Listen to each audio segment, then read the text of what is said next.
You'd think the worst pain a mother can feel is childbirth.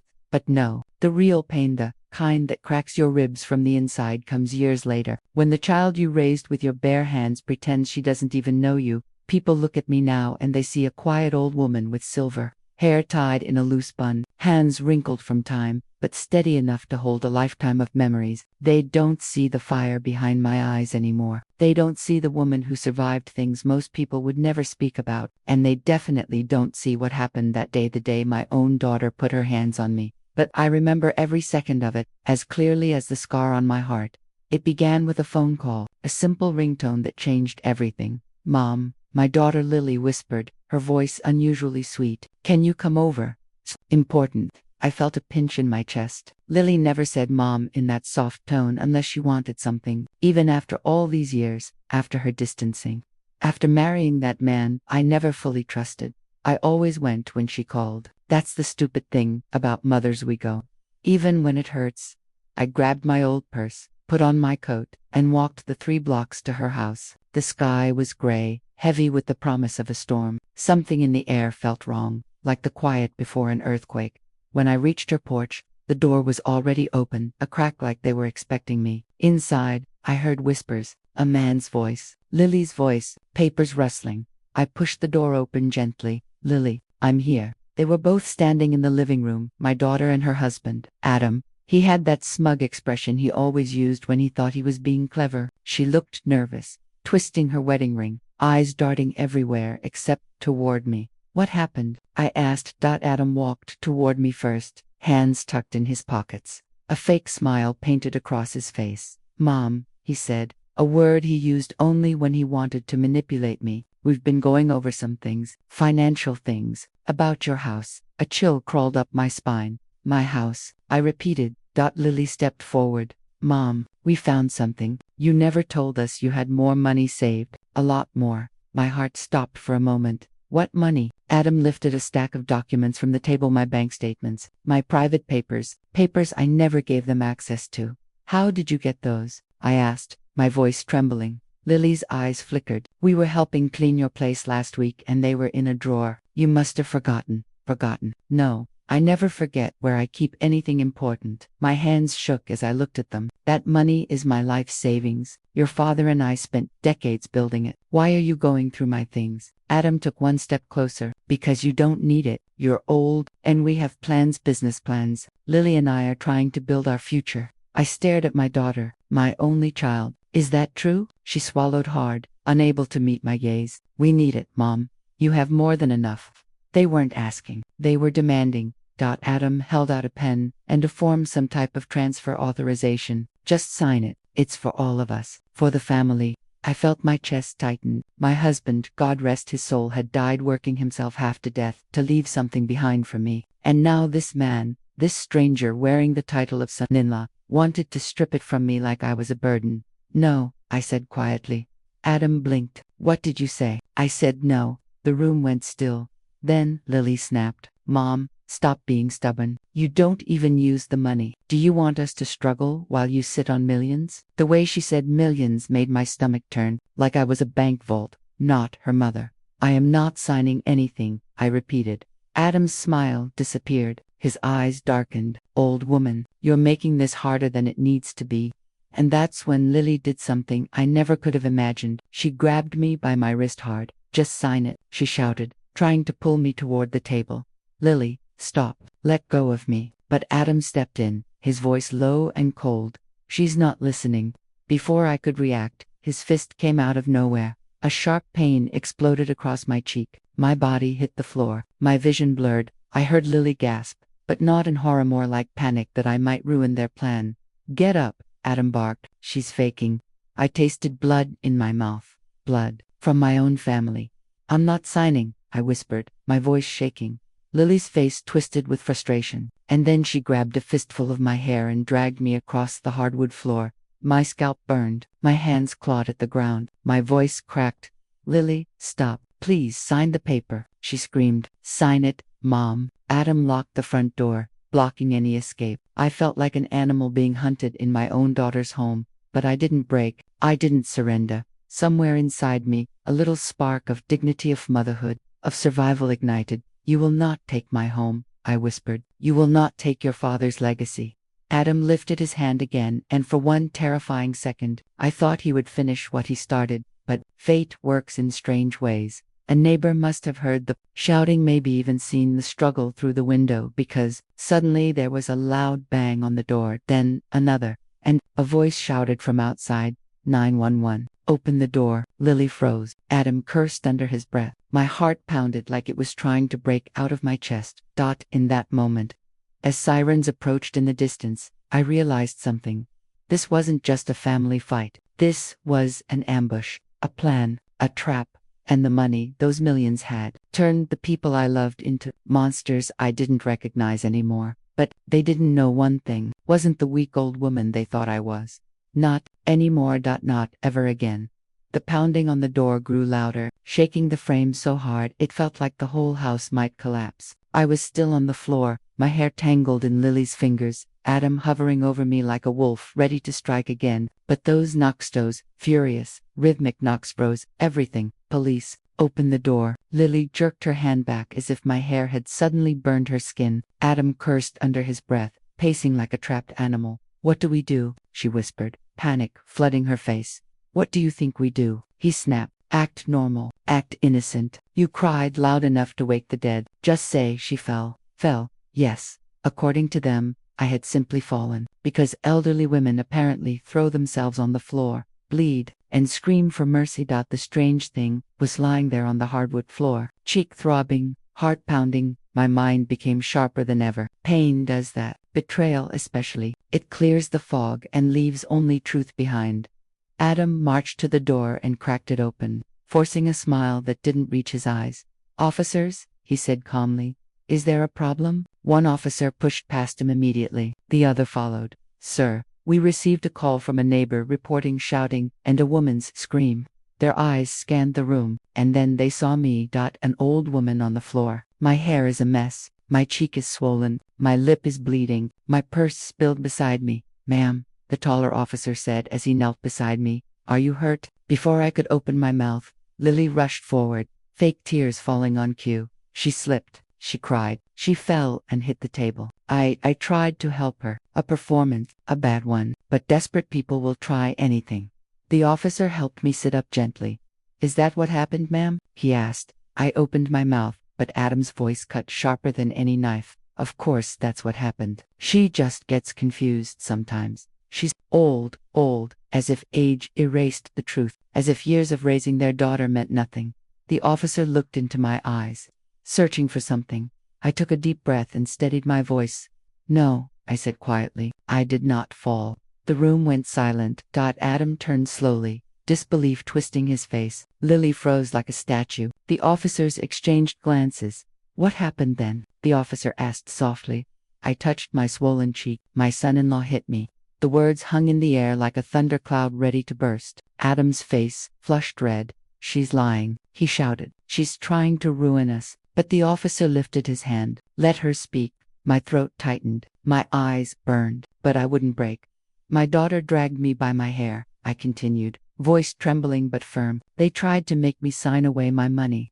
My house, my savings. One officer scribbled furiously in his notebook. The other turned to Adam and Lily. Is that true? Of course not, Lily cried. Mom is confused. She's imagining things. Look at her, I said. Look at me. Look at my face. Does that look like imagination? Adam stepped forward angrily. She had that bruise before she came. She forgets things. You can't trust the officer. Cut him off. Sir, take a seat. I don't need to sit, Adam growled. It wasn't a suggestion. Adam sat. The second officer walked around the living room, examining the scene. Papers on the table, the transfer form, my bank statements, my purse scattered on the floor. The picture was clearer than they expected. Whose documents are these? He asked. Adam swallowed. They're hers. She asked us to help her. No, I said. I never asked. The officer picked up the transfer form. His eyes narrowed. This form is filled out except for the signature. It's a misunderstanding, Lily whispered. He turned to Adam. Mind explaining why you were completing a financial transfer for an elderly woman without legal authority? Adam jumped to his feet. Because she's family, and she owes, again. The officer's hand shot up. Sit down. Something in Adam's face shifted, a flicker of fear. But ego is a dangerous thing, especially in men like him. He tried to hide it. "Ma'am," the officer said gently, "would you like medical attention?" I hesitated. "No, I just want to go home." "Would you like to press charges?" The room went quiet. Even Adam stopped breathing. I looked at my daughter, my baby girl, the child I raised, the little girl who once cried when she thought she lost her doll, the young woman I held through heartbreaks and failures, whispering that she'd always have a home with me. But now she stood there like a stranger who had dragged me by my hair. I started, my voice breaking. And then Lily did something that sealed her fate. She rolled her eyes, not a single tear, no apology. No regret, just an annoyance, as if I was an inconvenience. That tiny expression struck harder than Adam's punch. I straightened my spine. "Yes," I whispered, "I want to press charges." Adam jumped up. "You can't do that." The officer moved between us. "Sit down, sir. You're making this worse." "This is ridiculous," he yelled. "She's my wife's mother. This is a family matter." "It became a criminal matter the moment you put your hands on her," the officer replied. "They handcuffed Adam first," he thrashed, spit flying from his mouth. "You're ruining my life, you old witch." The officer pushed him toward the door. Then they turned to Lily. "Ma'am, you're also being detained for suspicion of elder abuse and coercion." She gasped. "What? Me? I didn't do anything." I met her eyes. For a moment, something flickered, maybe fear, maybe regret, but it was too late. "You dragged me," I said softly. "You hurt me." "No," she shouted. "Mom, please, don't do this. You can't let them take me." But she had already made her choice long before the police arrived. The officers escorted her out, the door closed behind them, and suddenly, the house was quiet, too quiet. I stood in the living room, the silence echoing like a memory. My legs trembled, my cheek throbbed, but inside, something else awakened. Strength. Cold, steady strength. The police car lights flashed outside the window, painting the walls red and blue. I watched as they drove away, taking my daughter and son-in-law with them. I didn't cry, not then, not yet. Instead, I reached for the transfer form on the table. The pen still lay beside it. The amount written at the top stared back at me, $3,420,000, not $3 million lying around, not some forgotten savings. No. Was the inheritance from a property my husband and I bought decades ago. Land we never thought would be worth anything until a company wanted to build commercial space on it. They offered millions. I accepted, quietly, safely, keep it untouched. It was my future, my security, my independence. And they had tried to steal it from me. I folded the form carefully, slipped it into my purse, and walked out the door. The cold air hit my face, washing away the last traces of fear. That night, as I sat alone in my little house, the events replayed like a movie. The betrayal, the humiliation, the violence, the greed.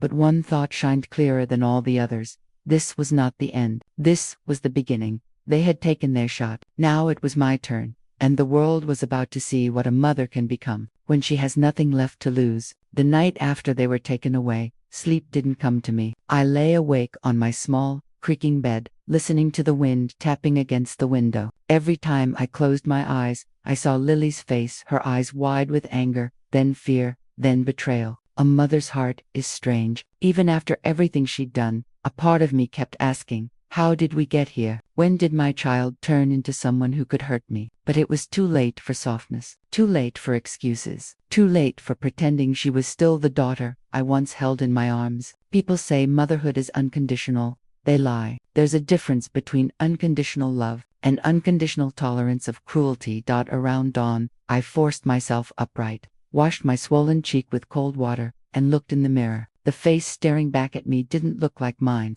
The bruise had darkened into deep purple shadows. My lip was cracked. My scalp burned where she had pulled my hair. I looked like a woman who had survived a war. Maybe I had. The house felt lonelier than ever. My late husband's picture sat on the shelf, his smile gentle and soft like always. I whispered to him, the way I always did when life felt heavy. "You wouldn't believe what she did," I said quietly. "You wouldn't believe who she's become." But a part of me knew deep down he would have seen the signs long before I did. He always had a sharp intuition about people. Me, I loved too blindly, forgave too quickly, trusted too deeply. That was my flaw, and now it has cost me everything. By mid-morning, a detective from the police department knocked on my door. A woman in her 50s, stern but kind-eyed. She introduced herself as Detective Hayes, and she asked to come in. I made team, my hands trembling. Slightly end, we sat at the small kitchen table. Mrs. Carter, she began softly, I know this is difficult, but I need to ask you some questions about what happened last night. I nodded. I'll tell you everything. And I did. I told her every detail, the documents, the forced transfer form, the threats, Adam's fist, Lily's hands in my hair. I told her about the inheritance my husband left me, the $3.4 million I had kept secret for years, not to hide from my daughter, but to protect her, to protect myself. That money was meant for my old age, medical care, and emergencies. It wasn't meant to be stolen through violence. Detective Hayes listened carefully, occasionally writing notes, occasionally glancing at my injuries. When I finished, she took a deep breath. Mrs. Carter, she said quietly, I've worked domestic cases for over 20 years. What you're describing is not only assault, it's financial coercion, elder abuse, attempted fraud, and possibly premeditated. Premeditated, I repeated. She nodded slowly. The documents were printed, prepared. They had gone through your things. They waited for you to come. That wasn't a fight. That was an ambush. Hearing her say it out loud made something inside me tremble. I wanted to deny it. I wanted to say Lily was manipulated by her husband. I wanted to believe she was confused, pressured, scared, but the truth was painful and clear.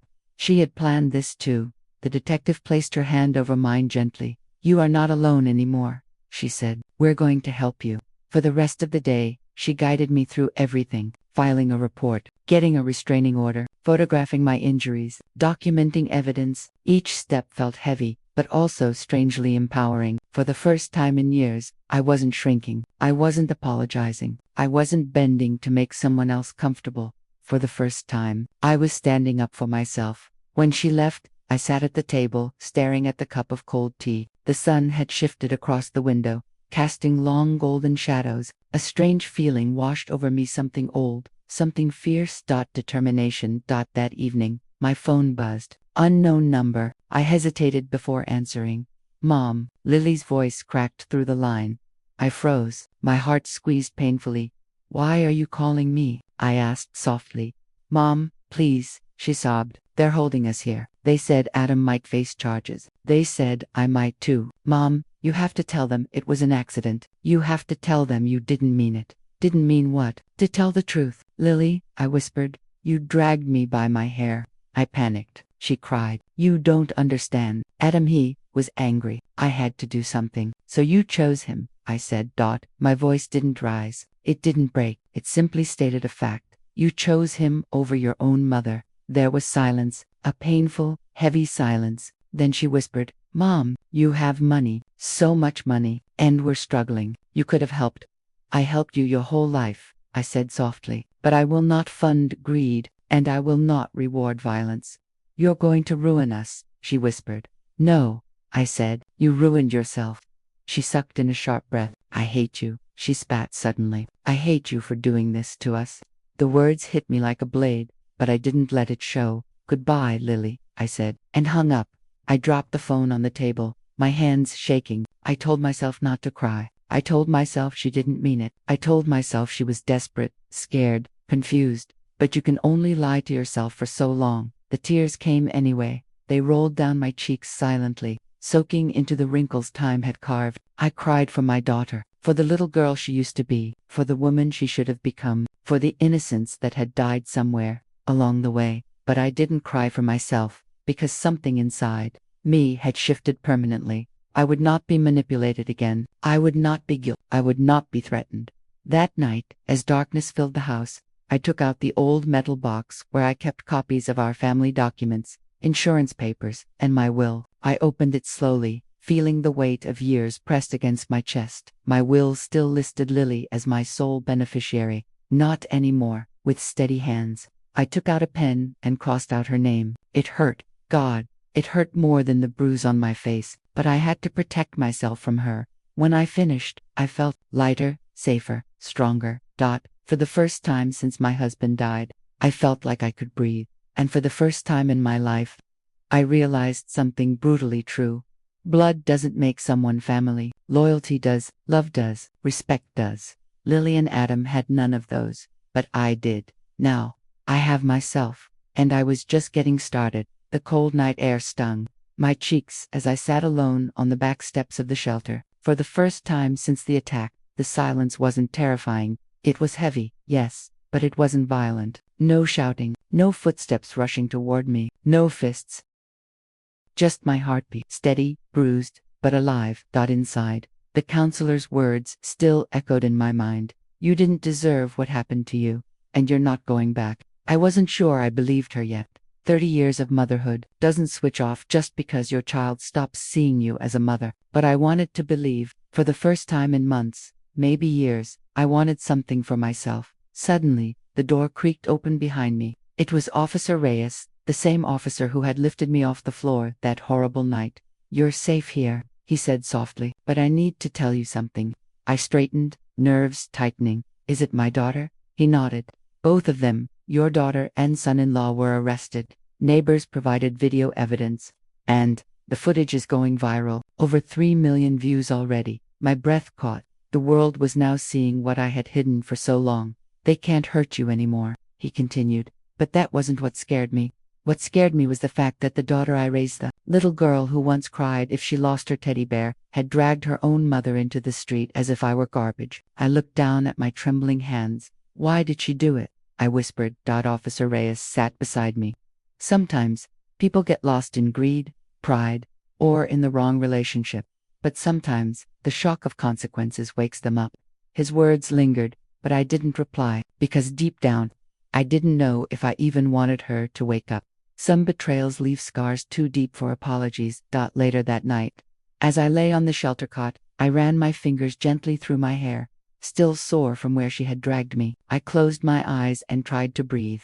And in that quiet darkness, one painful truth rose to the surface. I had spent years fighting for my daughter. Now, for the first time, I needed to fight for myself.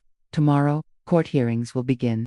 Social workers would question me. Reporters already wanted statements. Everything was about to change. But for now, just for one night, I let myself rest. Not as a mother, not as a victim, but as a woman reclaiming the tiny, flickering flame inside her, before it could go out forever. The morning after I left the shelter, sunlight spilled weakly through my living room window, falling across the bruise still blooming on my cheek. I could hear the faint hum of traffic outside, the world going on, as if nothing had happened, and, for a moment, I wondered if I had imagined the entire nightmare. But the echo of their voices, Adam's fury, Lily's shouting lingered in my mind like a scar I couldn't erase. The phone rang before I could finish my tea. It was Detective Hayes. Her voice was calm, steady, and somehow comforting over the line. Mrs. Carter, I need you at the courthouse today. There's a hearing. They've set bail for your daughter and son-in-law. We need your statement. My stomach clenched, but I nodded, though she couldn't see me. I'll be there, I said. I hung up and looked at my reflection in the dark window. The face staring back at me wasn't the frightened woman of the night before. No, this was someone different, a woman who had survived betrayal, humiliation, and fear. A woman who would not be broken again. Walking into the courthouse was like stepping into a storm I couldn't escape. The halls smelled of varnished wood, paper, and tension. Whispers followed me as I moved, but I kept my head high, shoulders squared. I had no intention of shrinking for them anymore. The courtroom doors opened, and I stepped inside, catching sight of Lily sitting at the defendant's table. Her face was pale, eyes rimmed red. Beside her, Adam leaned back arrogantly, the smugness he always carried now slightly cracked, just enough to reveal fear. As the judge entered, the room fell silent. The words "State versus Parker" echoed like a hammer striking glass, and I felt my pulse spike. This wasn't just a hearing, this was a reckoning. The prosecutor stood first, laying out the events of that night in painstaking detail: the punch, the hair-pulling, the threats, the attempt to steal what was rightfully mine. The air seemed to thicken with every word, and my daughter's eyes widened as they described her own actions. I watched her swallow hard, trying to shrink into her seat, but there was no escaping what she had done. Adam's confident smirk faltered slightly. Then, the video evidence was played. Every scream, every curse, every moment I hit the floor replayed in the room. The sound echoed off the walls, and I felt a strange mixture of humiliation and relief. Humiliation because the world saw me at my most vulnerable, and relief because the truth could no longer be hidden. The video made everything undeniable. My daughter's gasp, Adam's sudden anger, the way they had cornered me, it was all there. I could feel her glancing at me, the weight of our shared history pressing into her. She looked like a child again, the little girl who once clung to me for comfort. Only this time, the fear in her eyes wasn't of the world, it was of me, of the consequences she could no longer escape. When the defense lawyer spoke, attempting to downplay their actions as a family dispute, I barely listened. I had heard enough lies in my life. I had been silenced for too long. I rose to the stand when called, my legs unsteady but my voice clear. I told everything, the abuse, the coercion, the attempt to take my money. I told it without pleading, without fear, without apology. "Why did you do it, Lily?" I whispered, my voice carrying over the courtroom despite my small stature. "Why did you hurt me?" Her head lowered. A shiver ran through her body. She said nothing. Detective Hayes had advised me to speak slowly, clearly, but I didn't need guidance. The truth demanded no polish. I told the judge about the $3.4 million in my bank account, the inheritance Adam and Lily had tried to claim, the effort I had made to keep my family together. I spoke of betrayal, of love turned to greed, of a mother forced to face the daughter she once protected. Then came the twist: the evidence the prosecution had discovered, while I slept the night before. Unauthorized withdrawals, forged signatures, repeated attempts to transfer funds, everything pointing to premeditated financial abuse. The courtroom held its collective breath as the prosecutor laid it all out. My daughter's face was drained of color.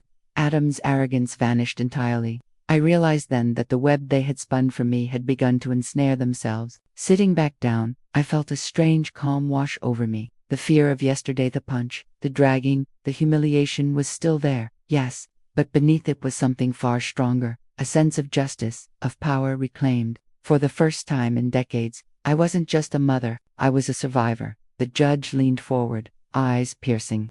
"Mrs. Carter, your testimony has been thorough and credible. It paints a clear picture of abuse and coercion.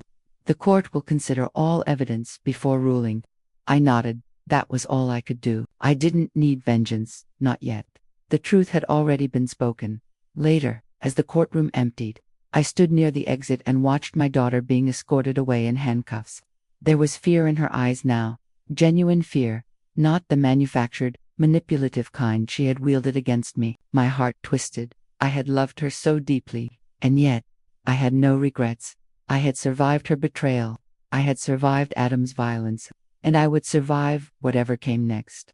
Walking out into the light, I felt the wind against my face, and for the first time in years, I felt free from their manipulation, free from fear, free from the expectation that I must sacrifice myself for people who had no loyalty or love. The courthouse loomed behind me, a symbol of both the pain they caused and the justice I had reclaimed. I knew this wasn't the end.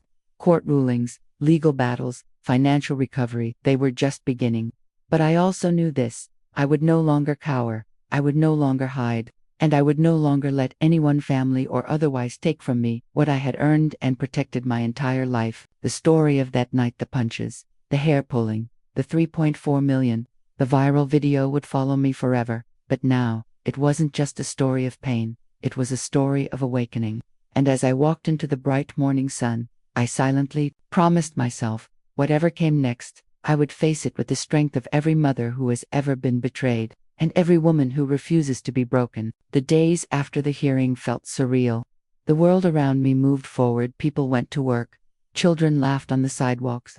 The sun rose and set as if nothing had happened, but I was suspended in a strange bubble of calm and fury combined. The police had taken Lily and Adam into custody, and for the first time in years, I could breathe without the threat of violence hovering over me. But the fire inside me wasn't content to simmer quietly. It burned. It demanded just the legal kind, but the kind that came from truth, exposure, and the reckoning of those who had betrayed you. Court dates came and went. Witnesses were interviewed. The financial evidence was examined and re-examined. Every document Adam and Lily had tried to forge, every attempt they made to coerce me, every transaction they had manipulated, all it painted a picture I had known for months, but had never dared to speak aloud. The people I had loved most were capable of the most calculated cruelty. Then, one afternoon, I received a call from Detective Hayes. Her tone was urgent. "Mrs. Carter, you need to come to the precinct. We uncovered something else, something big. Can you come immediately?" I didn't hesitate. Something about her voice told me that this discovery would change everything. I drove to the precinct, hands gripping the steering wheel, heart hammering. What could be waiting for me? Another betrayal, another secret. Detective Hayes met me in the lobby, holding a thick folder. Her eyes softened as she handed it to me. We went through their financial records and communications. You weren't wrong to fear they were after your inheritance. In fact, they weren't just trying to steal money, they were hiding a much larger scheme. I opened the folder slowly, the papers trembling in my hands. There it was, hidden bank accounts, offshore transfers, business connections neither Lily nor Adam had ever mentioned. But what shocked me most wasn't the money. They had over $3 million in assets under false names. It was a note, a private ledger detailing everything they had planned for years, how they intended to manipulate me, gaslight me, and strip me of everything I had worked for. I felt a cold shiver. The depth of their deception, the sheer premeditation, was staggering. It wasn't just greed, it was a betrayal of a lifetime, calculated and cold. Detective Hayes leaned closer. "You need to know, Mrs. Carter, you're not just a victim here. You've become the key witness to dismantle a network of fraud. If you testify about what you know, it will be impossible for them to continue hiding." My hands tightened around the folder. Part of me wanted to collapse. Part of me wanted to scream. But beneath all that, a single thought grew clearer than anything else. I wasn't going to be afraid anymore. Court came again. And this time, it was different. The evidence we presented wasn't just about the punch or the hair pulling. It was about the truth hidden for years, the financial manipulation, the lies, the betrayals. As I stood on the witness stand, I saw Lily's face pale with fear, Adam's arrogance completely gone. The people they thought they could intimidate me were now unbreakable. The judge leaned forward, eyes locked on mine. "Mrs. Carter, please recount your knowledge of the financial scheme." I took a deep breath and began. Every word I spoke laid the pieces of the puzzle bare for everyone to see. I described the ledger, the transfers, the plans they had made to force me out of my home and my life. I told the truth, the whole truth, and I did it without hesitation, without fear, without apology. I could see the courtroom absorbing every word, the air charged with disbelief and tension. Lily tried to interrupt once, tears streaming down her face. But the prosecutor's firm voice stopped her. "No, ma'am, let her speak." And I did. When I finished, there was silence. The silence of understanding, the silence of truth, the silence that comes when a lie so carefully constructed is finally torn apart. The judge finally spoke. "The court acknowledges the evidence presented. It is clear that the defendants engaged in deliberate, premeditated acts of abuse and financial fraud. Further proceedings will determine the full consequences." I sank into the chair, my heart still racing. Relief washed over me, but I knew the fight wasn't over. Justice would take time, but I had already won the most important battle, reclaiming my power, reclaiming my dignity, and exposing the truth. After the court session, I walked outside, the sun warm on my face. For a moment, I allowed myself to feel everything I had denied myself for years. Sorrow for the daughter I lost, anger for the betrayal, and an overwhelming sense of triumph. I had been knocked down, dragged through fear and humiliation, but I had survived. I had reclaimed my life. Later that evening, at home, I sat quietly in my living room, a folder of evidence beside me. The phone rang. It was an unknown number. I hesitated but answered. Double quotes, "Mrs. Carter." The voice said, it was Lily, trembling. "Mom, I didn't know it would go this far. I'm sorry. I never meant to hurt you like this." I closed my eyes for a moment, feeling the years of pain and love collide. I had raised her. I had protected her. I had hoped she would grow into the woman I believed she could be. But some wounds aren't so easily healed. "I hope you understand one thing, Lily," I said quietly, deliberately calm. "I survived this because I had to. I did not survive to be hurt again. You made your choices. Now you must live with them." There was silence on the other end, and then the line went dead. I hung up, feeling a strange peace. I wasn't a victim anymore. I wasn't powerless. I was a grandmother, a survivor, a woman who had faced betrayal, violence, and greed and had emerged stronger. That night, I sat by the window, looking out at the city lights. I thought of my husband, long gone, and whispered a promise to myself and to him. I would never let anyone take my dignity, my home, or my life again. I would protect the people I love, but I would not protect those who choose to betray. And as I closed my eyes, exhausted but resolute, I knew the next chapter of my life was mine too, independent and unafraid. The story of my daughter, my son-in-law, the assault, and the millions they coveted was far from over in the world's eyes. But in my heart, the first real chapter of freedom had begun. The weeks after the court hearings blurred together. Each day brought new developments, financial settlements frozen, legal papers signed, lawyers haggling, but the most important change was internal. I woke up each morning with a clarity I hadn't felt in decades. My body still ached from the attack, my cheek still bore a faint bruise, but my mind was sharper, my spirit steadier. I wasn't just surviving anymore, I was reclaiming my life. One morning, Detective Hayes called with unexpected news. "Mrs. Carter, the final ruling is coming. The prosecution has compiled enough evidence not only for assault and elder abuse charges, but for full restitution. You'll receive everything that was attempted to be taken from you and more. They won't escape the consequences." I exhaled slowly, letting the weight of that sink in. After everything, the betrayal, the punches, the dragging, the millions they had tried to steal, I would finally see justice. But I realized something else, too. Justice wasn't just about money or punishment. It was about truth being acknowledged, about the story being told and believed. The day of the final hearing arrived, and I stepped into the courtroom with a calm I had never known before. My daughter, Lily, and Adam were there, faces drawn, eyes hollow. The world had already judged them through the viral video and the evidence. But now, it was legal, formal, undeniable. The judge began, recounting the sequence of events, the assault, the financial coercion, and the fraud. Each detail was clear, precise, and damning. My daughter's lips pressed tightly together, trying to hold back tears. Adam's arrogance had dissolved completely. He sat rigid, realizing the magnitude of what he had done. Then the restitution order was read aloud. Millions of dollars, frozen assets returned, and a legal mandate preventing them from contacting me ever again. The courtroom murmured in disbelief as my daughter covered her mouth, her own tears spilling freely now. I felt no triumph in their suffering, no delight in revenge. What I felt was relief. Relief that I had survived, that I had protected my life, my home, my dignity. Relief that I could finally step out of the shadow of betrayal and walk toward a future entirely my own. After the proceedings, I walked slowly through the courthouse halls, absorbing the sunlight streaming through the windows. Detective Hayes appeared beside me. "You did it," she said softly. "You stood your ground. You told the truth. You reclaimed what was yours." I nodded. "I didn't know I could feel this free." "You earned it," she replied.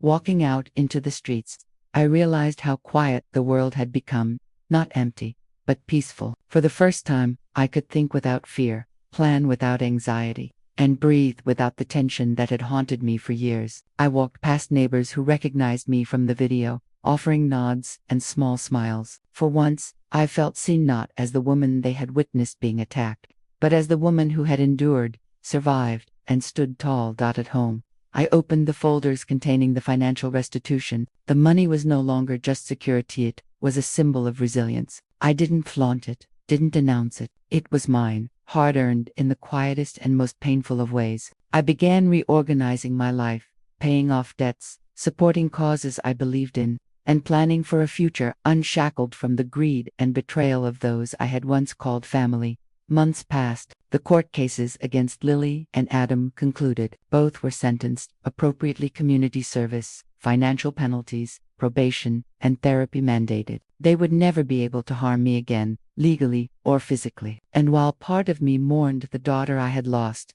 another part breathed in relief. Sometimes survival requires letting go of those you love when love turns destructive. One evening, I sat on the porch, a cup of tea warming my hands. The sky was a deep orange, fading into purple. I thought about the events that had unfolded: the punch, the hair pulling, the stolen millions, the viral video, the courtroom drama. It all seemed like a lifetime ago, yet it was still etched into my memory, every detail as vivid as the day it happened. I whispered softly, as if speaking to the late love of my life, "My husband, we made it. Love, we survived. They tried to take everything, but I'm still here. Stronger, wiser, free. For the first time in years, I felt completely whole. The house was mine again, not just physically, but emotionally. I had fought for my dignity, my safety, and my future, and I had won. The scars would remain, of course, reminders of pain endured, but they were also marks of strength, proof of resilience, and symbols of victory over betrayal. The world had seen me broken. The world had seen me humiliated. The world had even seen the greed of my own daughter. But I had emerged, not just intact but triumphant. I had learned something profound. Blood alone does not define family. Respect, love, loyalty, and integrity do, and those who betray are no longer entitled to your love or your trust. As night fell, I looked out over the quiet street, the lights of the city flickering like tiny beacons. I felt a sense of peace I hadn't known in decades. My daughter and soon-in-law were gone from my life, removed from my story. But the life I reclaimed, my life was brighter, freer, and mine to shape. I realized, finally, that the punch, the dragging, the betrayal, and even the millions they tried to steal had forged me into someone unbreakable. I wasn't just a grandmother, a mother, or a widow. I was a survivor, a warrior, and a woman who had learned that the truest wealth is not measured in money, but in strength, courage, and the ability to protect oneself from those who would harm you. I sipped my tea slowly, feeling the warmth seep into my hands. The story of that night, of the millions, of the betrayal, had ended. But the story of my life, my true story, was just beginning. And this time, I would write it entirely on my own terms. I smiled softly, letting the calm of victory settle over me. The pain of the past would never vanish completely, but it no longer held power over me. I had survived the unimaginable. I had faced betrayal by blood and emerged stronger than ever. And as I looked at the stars beginning to pierce the night sky, I whispered one final truth to the universe. I am not broken. I am not defeated. I am free. And that freedom was mine forever.